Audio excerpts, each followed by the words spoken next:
مصر کا مشہور و معروف تاجر شام ڈھلے سڑکوں پر ٹہل رہا تھا۔ موسم خوشگوار ہونے کے باوجود اس کا دم گھٹا جا رہا تھا۔ ڈاکٹروں کے مطابق اس کے پاس ہفتہ 10 دن سے زیادہ ٹائم نہیں تھا۔ دنیا کی ہر آسائش کے ہوتے ہوئے بے بسی کا یہ عالم تھا کہ وقت سے پہلے ہی سب کچھ ختم ہوتا محسوس ہو رہا تھا۔ ملک کے ڈاکٹروں نے جواب دے دیا تھا۔ ایک ہلکی سی امید تھی کہ امریکہ میں علاج ہو سکتا ہے، وہ بھی دم توڑ گئی جب وہاں کئی مہینے ٹیسٹ وغیرہ کروانے کے بعد سینئر ترین ڈاکٹرز نے آخرکار ایک دن آ کر نرمی سے سمجھایا کہ آپ کے پاس زیادہ ٹائم نہیں ہے، لہذا ہمارا مشورہ ہے اور عقل مندی یہی ہوگی کہ باقی کا قیمتی ٹائم آپ اپنے بیوی بچوں کے ساتھ گزاریں۔ بے خبری کے عالم میں نہ جانے تاجر کتنی دیر ٹہلتا رہا۔ اس کی سوچوں کا تسلسل تب ٹوٹا جب ٹہلتے ٹہلتے وہ ایک تنگ سی بے رونق گلی میں پہنچا۔ دوسری طرف سٹریٹ لائٹ کے نیچے ایک خاتون کھڑی کسی آدمی سے گفتگو کر رہی تھی۔ عورت اس مرد کی منتیں کر رہی تھی کہ گھر میں بچوں کو کھلانے کے لیے کچھ نہیں، کرایہ دینے کی سکت نہیں ہے، اس لیے ہمیں زبردستی گھر سے نہ نکالیں۔ لیکن وہ آدمی عورت کو ڈانٹ رہا تھا، کہہ رہا تھا کرایہ دو، خواہ کوئی غلط کام کر کے دو، ورنہ تم سب سمیت سامان باہر پھینک دیا جائے گا۔ عورت مسلسل رو رہی تھی اور منت سماجت کر رہی تھی، لیکن وہ آدمی اول فول بکتے چلا گیا تو تاجر بے دھیانی سے اس عورت کے پاس گیا اور کہنے لگا، میں نے ابھی گزرتے ہوئے تمہاری اس آدمی کے ساتھ تھوڑی سی گفتگو سنی ہے، مجھے بتاؤ میری بہن تمہارا کیا مسئلہ ہے؟ دلوں کا حال تو اللہ ہی جانتا ہے، بہن مجھے بتاؤ کیا بات ہے؟ عورت بولی، میں ایک بیوہ ہوں، میرے چھوٹے چھوٹے بچے ہیں، شوہر کو فوت ہوئے سال ہونے کو ہے۔ شروع میں تو پڑوسی رشتہ دار کچھ مدد وغیرہ کر دیتے تھے، پھر آہستہ آہستہ سب نے ہاتھ کھینچ لیا۔ گھر میں راشن نام کی کوئی چیز نہیں ہے، مالک مکان کا صبر بھی ختم ہو گیا ہے، اس نے کل شام تک کی آخری مہلت دی ہے، اگر کرایہ نہ دیا تو سامان سمیت گھر سے نکال دے گا۔ میرے پاس اب اور کوئی چارہ نہیں رہا۔ یہ کہتے ہوئے اس کی آواز بیٹھ گئی۔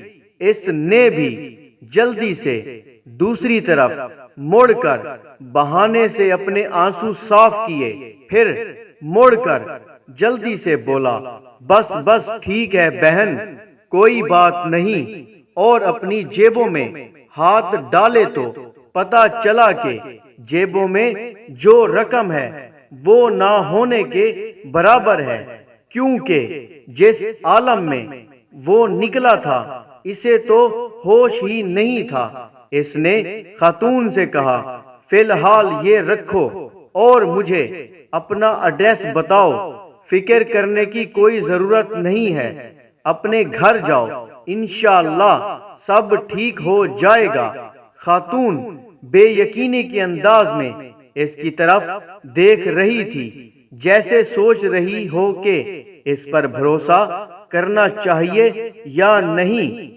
اس نے پھر سے یقین دہانی کرائی کہ تم جاؤ اور ایڈریس بتا دو۔ بس اس نے آخرکار ایڈریس بتا دیا اور پھر ایک طرف کو چل پڑی۔ تھوڑی دیر تک خاتون کو جاتا دیکھنے کے بعد وہ مڑا اور واپسی کی طرف تیزی سے قدم اٹھانے لگا۔ گھر پہنچ کر اس نے کافی مقدار میں نقدی لی اور ڈرائیور کو بڑی وین نکالنے کو کہا، پھر خود ڈرائیو کرتے ہوئے شہر کے 24 گھنٹے کھلے رہنے والے سٹور سے راشن کی بڑی مقدار وین میں بھری اور خاتون کے بتائے ہوئے ایڈریس پر پہنچ کر سارا راشن اس کے گھر اتارا۔ باقی کی رقم خاتون کو دی اور کہا صبح کرایہ دار سے وہ خود بات کر لے گا اور کرائے کا معاملہ نمٹا دے گا اور انشاءاللہ ہر مہینے مخصوص رقم آپ تک پہنچا دی جائے گی۔ یہ کہہ کر جلدی سے بنا کچھ کہے سنے واپس مڑ گیا۔ خاتون بت بنی بے یقینی کے عالم میں کھڑی آنسوؤں بھری نگاہوں سے دیکھتی رہ گئی اور وہ وین سمیت نظروں سے اوجھل ہو گیا۔ اس کی کیفیت اب کافی بلکہ بہت مختلف تھی۔ اس کے انگ انگ سے خوشی پھوٹ رہی تھی۔ کچھ گھنٹوں پہلے جو اس کی حالت تھی وہ اب یکسر بدل گئی تھی۔ اب اسے ہفتہ 10 دن گزارنے کی جو فکر تھی وہ تھوڑی کم ہو گئی تھی۔ ہفتہ 10 دنوں کا خیال آتے ہی اس نے کاغذ قلم لے کر خاتون کا ایڈریس لکھ کر وصیت لکھی کہ ہر ماہ باقاعدگی سے 4 لوگوں کے معقول سے بڑھ کر خرچے کی رقم اس ایڈریس پر بھجوائی جائے اور کاغذ کو لفافے میں بند کر کے تجوری میں رکھ دیا۔ اب اسے لگ رہا تھا کہ اپنے آخری سفر کے لیے وہ تیار ہے یا تھوڑی بہت تیاری کر لی ہے۔ پھر ہفتہ گزر گیا اور 10 دن گزر گئے، پھر مزید 10 دن اور پورے 15 دن گزر گئے۔ گھر والوں کے کہنے کے باوجود وہ ہسپتال نہیں گیا اور پھر پورا 1 مہینہ گزر گیا اور اگلے مہینے کی رقم بھی اس نے فوراً بھجوا دی۔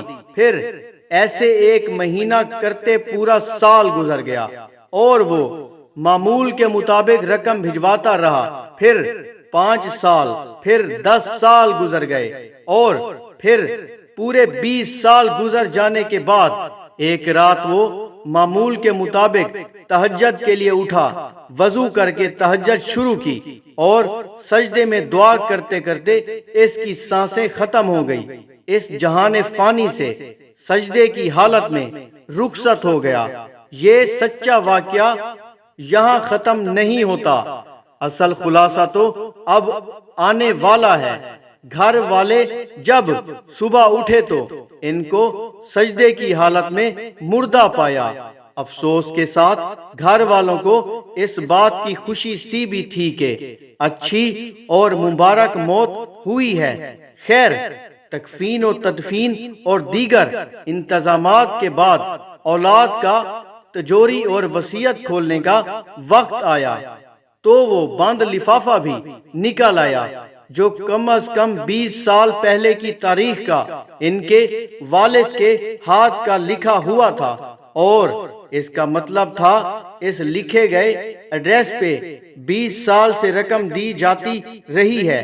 لفافہ پڑھنے کے بعد ان کو پتہ چلا کہ والد صاحب کو فوت ہوئے 7 دن ہو گئے ہیں، جو کہ تکفین و تدفین اور رشتہ دار لوگوں کے ملنے ملانے میں نکل گئے ہیں، اور وصیت کے مطابق رقم کی ادائیگی 7 دن لیٹ ہو گئی ہے۔ رقم لے کر وہ لوگ اس ایڈریس پر پہنچے تو دروازہ کھٹکھٹانے پر خاتون باہر آئی جو کہ اب 50 سے اوپر کی ہو چکی تھی۔ سلام دعا کے بعد تاجر کے بڑے لڑکے نے خاتون سے نرم انداز میں کہا کہ ہم آپ کو والد صاحب کی طرف سے ماہانہ مخصوص رقم ہے وہ دینے آئے ہیں اور معذرت چاہتے ہیں کہ رقم کی ادائیگی 7 دن لیٹ ہو گئی۔